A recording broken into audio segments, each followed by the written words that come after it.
Mes amis Gémeaux, bonjour et bienvenue sur la chaîne Tarot à merveille. Pour votre tirage général, ceux qui me découvrent, soyez les bienvenus. J'espère que vous allez bien. Allez, c'est parti. Quelque part, en ce moment, quelqu'un retient sa respiration. Pas physiquement, émotionnellement. Cette personne porte en elle des mots qui sont devenus si lourds, si denses, si chargés de tout ce qu'elle n'a jamais osé dire, qu'ils exercent une pression constante sur sa poitrine. Une pression qui augmente de jour en jour, comme un mécanisme dont le ressort se comprime et qui approche du point de relâchement, le point où la tension devient insoutenable et où les mots sortent, non plus par choix, par nécessité physique. Ce moment approche, et quand il arrivera, l'impact sera celui d'une déflagration. Pas une déflagration destructrice, une déflagration libératrice. Le genre d'explosion qui ne détruit pas les murs mais qui fait sauter les verrous, qui n'abat pas les structures mais qui ouvre les portes que personne n'arrivait à débloquer. Pour comprendre ce qui arrive, je vais démonter le mécanisme devant vous, pièce par pièce, comme un horloger qui ouvre le boîtier d'une montre et en expose les rouages. Car ce qui se joue entre vous et cette personne n'est pas le fruit du hasard, c'est une mécanique, précise, complexe, et d'une beauté que vous ne pouvez voir que lorsque chaque pièce est posée sur la table. Premier rouage. Le silence. Le silence de cette personne n'est pas ce que vous croyez. Vous l'avez interprété comme de l'indifférence, comme un désintérêt, comme la preuve que vous ne comptez pas assez pour mériter une parole. Mais regardez ce silence comme un horloger regarde un ressort comprimé. Le ressort est silencieux, immobile, il ne fait aucun bruit, aucun mouvement. Et pourtant, il contient plus d'énergie que n'importe quelle pièce en mouvement dans le mécanisme. Toute la puissance de la montre est concentrée dans cet objet immobile. C'est le paradoxe du ressort. Moins il bouge, plus il est puissant. Moins il s'exprime, plus ce qu'il contient est explosif. Le silence de cette personne fonctionne exactement de la même manière. Chaque jour de silence n'est pas un jour de vide, c'est un jour de compression, un tour de plus dans le ressort. Une charge supplémentaire dans la réserve d'énergie qui se libérera au moment de l'appel.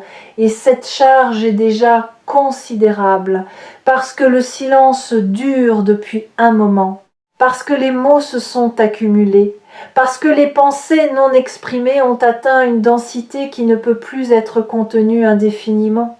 Vous avez peu être remarqué des signes de cette pression, des messages laconiques qui ne disent rien mais qui disent tout, des réactions légèrement disproportionnées à des choses anodines, comme si l'émotion vraie cherchait n'importe quelle fissure pour sortir, des tentatives d'approche avortées, commencées puis interrompues, qui ressemblent au premier tremblement d'un volcan avant l'éruption. Ces micro-expressions de la pression intérieure sont les tic-tac du mécanisme. Et les tic-tac s'accélèrent. Vous vous êtes peu être demandé si vous aviez fait quelque chose de mal, si votre dernier échange avait blessé, si une parole malheureuse avait creusé un fossé. Vous avez retourné les conversations dans votre tête, cherchant le moment précis où les choses avaient basculé. Et vous n'avez rien trouvé. Parce qu'il n'y a rien à trouver.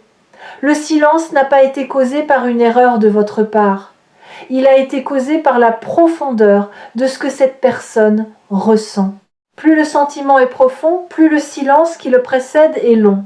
Les sentiments légers trouvent facilement les mots. Ils se glissent dans des textes décontractés, des plaisanteries, des allusions légères. Mais les sentiments profonds sont muets. Ils cherchent un vocabulaire qui n'existe pas encore. Ils tournent dans la tête de celui qui les porte, essayant costume après costume, et aucun ne va. Ce n'est pas que cette personne ne trouve pas les mots, c'est qu'aucun mot disponible dans son répertoire ne semble à la hauteur de ce qu'elle veut exprimer. Et cette inadéquation entre le ressenti et le langage disponible est la vraie raison du silence. Pas le manque d'intérêt, le trop-plein. Deuxième rouage, le timing, pourquoi maintenant ? Pourquoi pas il y a 3 mois, 6 mois, 1 an ? Pourquoi cette personne n'a-t-elle pas parlé plus tôt si les mots étaient si urgents ? La réponse se trouve dans le deuxième rouage. Le timing n'est pas contrôlé par la volonté de cette personne. Il est contrôlé par la convergence de deux maturités, la sienne et la vôtre. Pour qu'un message de cette ampleur soit à la fois envoyé et reçu, il faut que l'émetteur et le récepteur soient tous les deux à un point précis de leur évolution. Un message envoyé trop tôt tombe dans des oreilles qui ne sont pas encore calibrées pour l'entendre. Un message reçu trop tôt est déformé par les filtres du moment.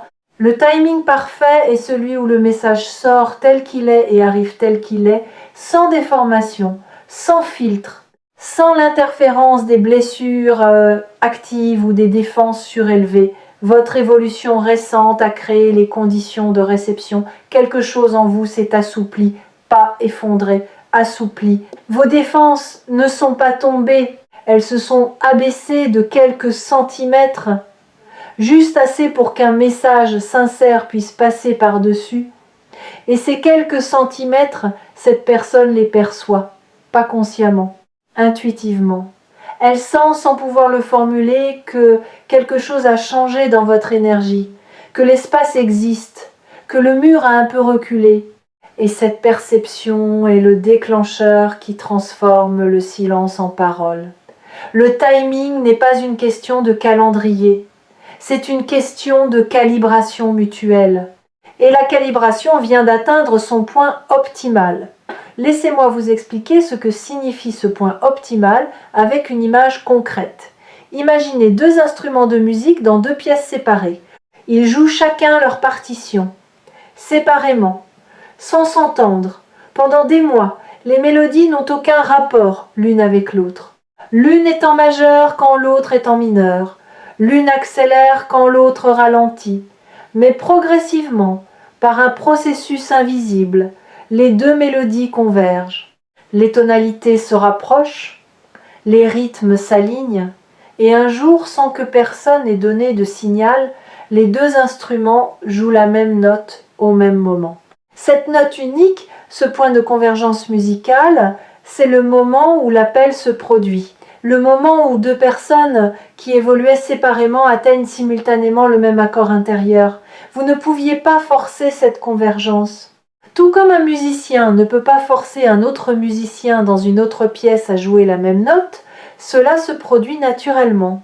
Par la maturation parallèle de deux êtres qui sont connectés par un fil invisible, et ce fil, aussi invisible soit-il, a guidé vos deux évolutions vers ce point de rencontre avec une précision qui dépasse toute intention humaine. Troisième rouage, la peur. Ce rouage-là est le plus complexe du mécanisme et il fonctionne dans les deux sens. Parce que la peur n'est pas seulement du côté de cette personne, elle est aussi du vôtre. Et ces deux peurs, la sienne de parler et la vôtre d'entendre, s'alimentent mutuellement dans une boucle qui a maintenu le statu quo pendant tout ce temps. La peur de cette personne n'est pas la peur du rejet, c'est quelque chose de plus subtil. C'est la peur de la transformation. Elle sait, avec une lucidité qu'elle préférerait ne pas avoir, que les mots qu'elle porte vont tout changer. Que prononcer ces mots, c'est franchir un seuil après lequel rien ne sera plus pareil. Ni elle, ni vous, ni la dynamique entre vous. Et l'inconnu de l'après lui semble plus terrifiant que l'inconfort du maintenant. Alors elle reste dans l'inconfort, parce que l'inconfort est familier. Et le familier, même douloureux, semble plus sûr que le nouveau. Votre peur à vous est symétrique mais inversée. Vous n'avez pas peur de ce que cette personne pourrait dire. Vous avez peur de ce que cela exigerait de vous. Entendre la vérité de quelqu'un oblige à y répondre avec votre propre vérité. Et votre propre vérité, celle que vous gardez scellée sous des couches de rationalisation et de distance protectrice, vous effraie peu, être autant que la sienne l'effraie. Mais voici ce que le troisième rouage enseigne quand on l'examine de près. Les deux peurs sont des illusions fonctionnelles. Elles avaient un rôle. Elles ont rempli leur fonction. Elles vous ont protégés tous les deux pendant le temps nécessaire. Mais leur temps est révolu. Elles continuent de tourner par inertie, comme un engrenage dont le moteur est coupé mais qui fait encore quelques tours par la force de son propre mouvement. Ces derniers tours sont ceux que vous vivez en ce moment. Les dernières résistances avant le calme. Les derniers sursauts de la peur avant qu'elle ne cède la place à quelque chose de plus grand qu'elle. Et ce quelque chose de plus grand, c'est la nécessité de vivre authentiquement. Quand la nécessité d'être vrai dépasse la peur d'être vulnérable, les mots sortent toujours, sans exception. C'est une loi du cœur humain aussi fiable que la gravité. Et cette personne atteint ce point de basculement. Quatrième rouage, le contenu du message. Nous entrons maintenant dans le cœur du mécanisme, la pièce maîtresse, ce que cette personne veut vous dire. Ce n'est pas une déclaration d'amour au sens conventionnel. Ce n'est pas un aveu romantique sorti d'un film. C'est plus brut que cela, plus honnête, plus déstabilisant. Ce que cette personne veut vous dire peut se résumer en une phrase, même si elle mettra probablement beaucoup plus de mots pour y arriver, parce que les choses les plus simples sont les plus difficiles à formuler. Cette phrase, la voici. Tu es la personne avec laquelle je me sens le plus réel, réel, pas heureux, pas comblé, pas excité, réel. C'est un mot que votre mental trouvera peu, être insuffisant, trop sobre, trop simple, mais écoutez-le avec votre cœur et vous comprendrez qu'il contient tout. Parce que être réel avec quelqu'un signifie pouvoir retirer chaque masque, chaque armure, chaque rôle social, chaque performance et rester là, nu dans sa vérité, sans craindre le regard de l'autre. Combien de personnes dans votre vie vous offrent cet espace? Combien de personnes vous permettent d'être totalement, irréductiblement vous-même? Une? Deux? Aucune? Cette personne vous dit que vous êtes cet espace pour elle, que votre présence désarme ses défenses d'une manière qu'aucune volonté ne pourrait reproduire. Que quand elle est avec vous, même en pensée, même à distance, quelque chose en elle se pose, se calme, se repose. Comme un animal sauvage qui trouve enfin un endroit sûr et qui pour la première fois accepte de fermer les yeux. Savez-vous ce que cela représente pour quelqu'un de dire cela? De reconnaître qu'un autre être humain a le pouvoir de l'apaiser à ce point, c'est un aveu de vulnérabilité absolue. C'est dire, tu as accès à un endroit en moi que je protège de tout le monde. Un endroit que j'ai barricadé, camouflé, nié même. Et toi, sans effort, sans stratégie, simplement en étant qui tu es, tu traverses toutes mes barricades. Tu arrives directement dans la pièce la plus intime de ma maison intérieure. Et au lieu de m'en effrayer, cela me soulage. Parce que garder cette pièce fermée me coûtait une énergie que je n'ai plus. Cet aveu est rare, pas parce que le sentiment est rare. Beaucoup de gens le ressentent, mais très peu ont le courage de le formuler. Parce que formuler cette vulnérabilité, c'est se mettre entièrement entre les mains de l'autre. Et cette personne est sur le point de le faire pour vous, avec vous, malgré sa peur. Parce que le coût du silence est devenu plus élevé que le risque de la parole. Si cette vidéo vous a trouvé sur Tarot à merveille, c'est parce que cette phrase, aussi simple soit-elle, est sur le point d'être prononcée à voix haute. Et le fait que vous entendiez ces mots ici, maintenant, avant qu'ils ne soient dits par cette personne, est la manière qu'a l'univers de vous préparer à leur impact. Parce que quand quelqu'un vous dit « tu es la personne avec laquelle je me sens le plus réel », quelque chose se brise en vous, pas quelque chose de précieux, quelque chose d'encombrant.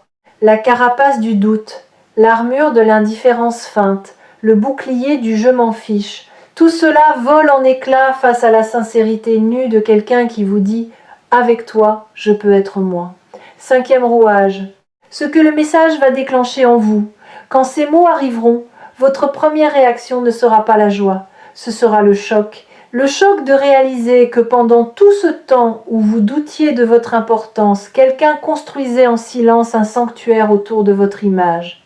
Le choc de comprendre que votre manière d'être, celle que vous considérez comme ordinaire, banale, parfois même ennuyeuse, est précisément ce qui rend cette personne vivante. Le choc de mesurer l'écart abyssal entre la perception que vous avez de vous-même et la place que vous occupez réellement dans la vie de quelqu'un d'autre. Ce choc va secouer vos fondations. Pas pour les détruire, pour les rééquilibrer parce que vos fondations actuelles sont déséquilibrées. Elles penchent du côté de la sous-estimation, du côté du « je ne suis pas assez ». Du côté de cette croyance tenace que les gens qui restent dans votre vie le font par habitude ou par défaut plutôt que par choix délibéré. Et les mots de cette personne vont remettre les fondations d'aplomb, en posant sur le plateau de la balance un poids que votre doute ne pourra pas contrebalancer. Le poids de la vérité dite à voix haute par quelqu'un qui n'avait rien à y gagner, sauf le soulagement de ne plus mentir par son silence. Après le choc viendra quelque chose d'inattendu, de la tendresse. Pas de la tendresse pour cette personne, de la tendresse pour vous-même, parce que vous réaliserez que l'être humain que cette personne décrit avec tant de vénération, c'est vous. C'est vous qu'elle voit quand elle dit réel. C'est votre rire qu'elle entend quand elle cherche le réconfort. C'est votre regard qu'elle imagine quand elle a besoin de se sentir vue. Et cette réalisation provoquera en vous un mouvement rare, le mouvement de vous regarder avec les mêmes yeux, de vous voir tel que cette personne vous voit, de découvrir que l'être humain que vous malmenez intérieurement depuis des années est un être humain extraordinaire vu de l'extérieur. Il y a un deuil dans cette découverte, pas un deuil triste, un deuil nécessaire, le deuil de l'image de vous que vous portiez depuis si longtemps, l'image du pas assez, du trop ordinaire, du toujours à côté. Cette image va mourir, non pas d'un coup, mot par mot. À mesure que les paroles de cette personne pénétreront votre conscience et dissoudront syllabe par syllabe, la fiction que vous aviez construite autour de votre propre personne. Et sur les cendres de cette image mourante va naître quelque chose de neuf. Pas un ego surdimensionné, pas une confiance artificielle, une estime juste, calibrée, fondée non pas sur ce que vous pensez de vous, mais sur ce que votre existence produit réellement dans la vie des autres. Et cette estime-là est inattaquable parce qu'elle ne repose pas sur l'opinion, elle repose sur l'impact. Et votre impact, vous allez enfin le mesurer à travers les yeux de quelqu'un qui l'a vécu de l'intérieur. Vous allez aussi ressentir quelque chose d'inattendu, du regret. Pas le regret d'avoir fait quelque chose de mal, le regret d'avoir passé tant de temps à douter, tant d'énergie à vous diminuer, tant de jours à croire que vous étiez interchangeable alors que vous étiez irremplaçable. Ce regret sera bref. Parce que le présent, ce qui s'ouvre devant vous, sera si lumineux qu'il effacera rapidement l'ombre du temps perdu. Mais il aura la vertu de vous enseigner quelque chose que vous n'oublierez plus jamais. Ne plus jamais douter de votre importance. Plus jamais. 6e rouage, l'après. Quand un horloger a exposé tous les rouages, quand chaque pièce est sur la table et que le mécanisme est entièrement compris, il reste une question. Que se passe-t-il quand on rassemble les pièces et qu'on laisse la montre sonner? Ce qui se passe, c'est que le temps reprend. Le temps qui semblait suspendu entre vous et cette personne. Le temps qui s'était figé dans un entre-deux inconfortable où vous n'étiez ni ensemble, ni séparés, ni proches, ni distants, ni en paix, ni en conflit. Ce temps reprend sa course. Et il reprend dans une direction nouvelle, pas la direction du passé, pas le retour à ce qui était, la direction de ce qui n'a jamais existé, d'une configuration de votre lien qui n'avait pas encore eu l'occasion de se manifester parce que les conditions intérieures n'étaient pas réunies. Ces conditions sont maintenant réunies. Le ressort est à son maximum de tension. Le timing est optimal. La peur a fait ses derniers tours. Le message est mûr. Et votre capacité à le recevoir est à son plus haut niveau depuis le début de cette histoire. Quelque chose de beau va se produire dans l'espace entre vous et cette personne. Un espace qui était autrefois rempli de non-dits, de suppositions erronées et de distances auto-imposées va se transformer en un espace de clarté. Pas de clarté froide et clinique, de clarté chaude. La clarté de deux êtres qui posent enfin les armes et qui se regardent sans le filtre de la protection, sans le voile de l'orgueil, sans le masque du je mens fiche aussi.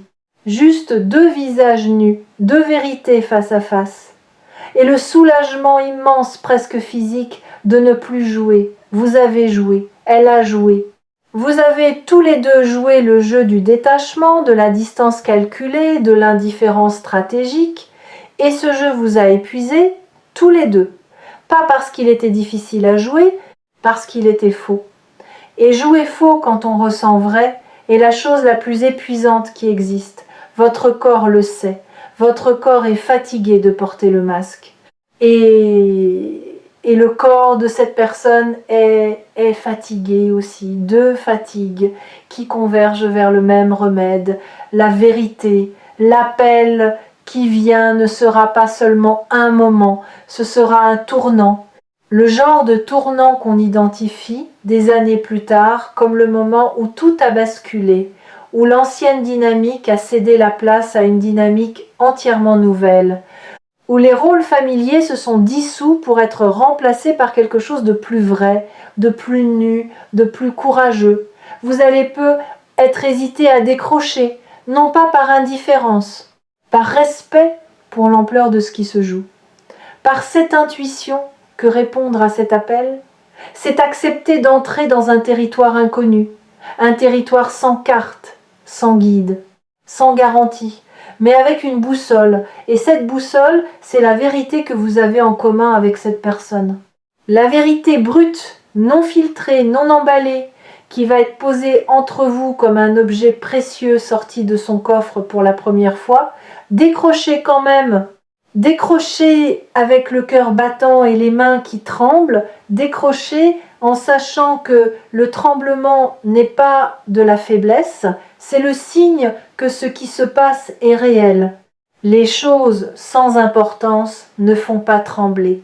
Seules les choses qui comptent ont ce pouvoir. Et ceci compte plus que vous ne le mesurez encore. Les messages reçus ici sur Tarot à merveille portent parfois une charge qui dépasse le cadre d'une simple lecture. Celui-ci en fait partie. Il ne se contente pas de décrire ce qui arrive. Il prépare le terrain pour que ce qui arrive puisse être accueilli dans les meilleures conditions, comme un jardinier qui prépare la terre avant de poser la graine. La graine est le message de cette personne. La terre, c'est votre cœur. Et cette vidéo est la préparation. Voici ce que je veux que vous gardiez de cette lecture. Au-delà des détails, au-delà de l'identité de cette personne ou du moment exact de l'appel, ce que je veux que vous gardiez, c'est la compréhension du mécanisme. La compréhension que rien dans votre vie n'est aléatoire, que le silence avait une fonction, que le timing a une intelligence, que la peur a une date d'expiration, que le message qui vient était inévitable depuis le moment où deux personnes ont créé entre elles un espace de vérité. Vous avez créé cet espace par votre authenticité, par votre patience, par votre refus de jouer des rôles dans une relation qui méritait mieux que le théâtre. Et cet espace, nourri par le temps et mûri par l'absence, est devenu si vaste qu'il ne peut plus rester vide. La nature a horreur du vide, et l'amour, sous toutes ses formes, a horreur du silence quand le silence n'a plus rien à enseigner. Votre rôle dans les jours qui viennent est simple, mais exigeant. Restez ouvert. Ne pas refermer les écoutilles à la première vague d'émotions. Ne pas retourner dans la forteresse du détachement au premier signe de vulnérabilité. Restez là dans l'inconfort de l'ouverture, avec la confiance que ce qui vient est bon, pas facile, bon. Et que le bon dans les relations entre êtres humains profonds n'est jamais facile. Il est toujours un peu tremblant, un peu maladroit, un peu effrayant. Et c'est précisément cette imperfection qui le rend authentique, qui le distingue du jeu, qui en fait quelque chose de réel dans un monde saturé de performance. Le silence n'a plus rien à enseigner. Le ressort est au maximum. L'heure sonne.